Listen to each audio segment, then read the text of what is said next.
welcome in to the Real Estate Minute Show. Like a lot of people, if you have a house, you probably have side walls and a wall in the back. You might even have a wall in the front, but a lot of times you'll have, dividing lines. They call them party walls, technically.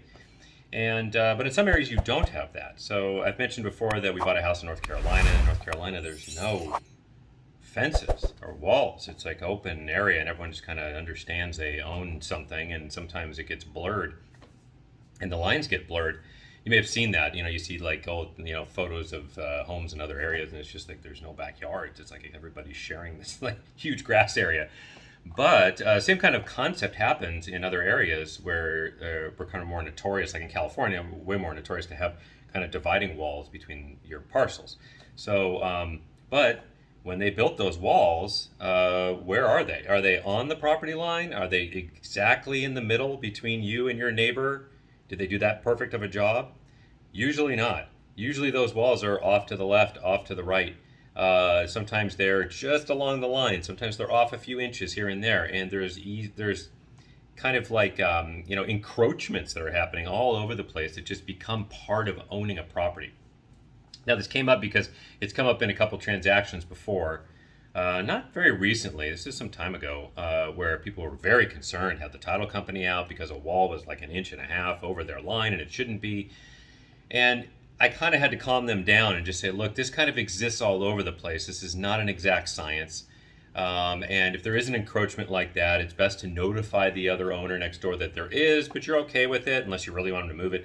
But you're okay with it. Just make sure they're on notice that it doesn't belong to them, so there's no kind of this adverse possession, which you might have heard of, concept that can happen, or they can kind of take ownership of your land. The title company can come out and actually show you the survey line of where it is. You can have a surveyor come out and spend a ton of money and actually show them exactly where the wall is.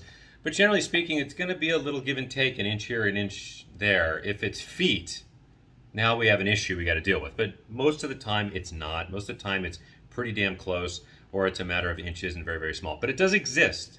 Okay, so don't freak out if you do see that. If you're buying a property and you do study the title report, which a lot of people don't, unfortunately. And we did another show, by the way, on title back in the library. You can check it out. Where a lot of people don't read the title reports and look at the plot maps and stuff. I do. I make a habit to tell my clients to. And you might see that. So don't freak out when you see that. Talk to your agent. They'll walk you through it. I'll walk you through it if you want to reach out to me. I just wanted to bring that up to you. Plus, bonus concept here. If it is on both property lines, who's responsible for the wall? And there's a whole party wall law that exists for that, okay? So I can't talk exactly who is, but generally speaking, it's you work it out with your neighbor. So if a fence is falling down and it's falling under your property and it lands on both your property lines and it's a party wall, you work it out with your neighbor, you split the cost, you work out a division on who really damaged it. Maybe you pay a little more, maybe he pays a little less, but you work it out. But there are laws that deal with party walls. Have a great week. Interesting little show today about party walls. Hope you enjoyed it.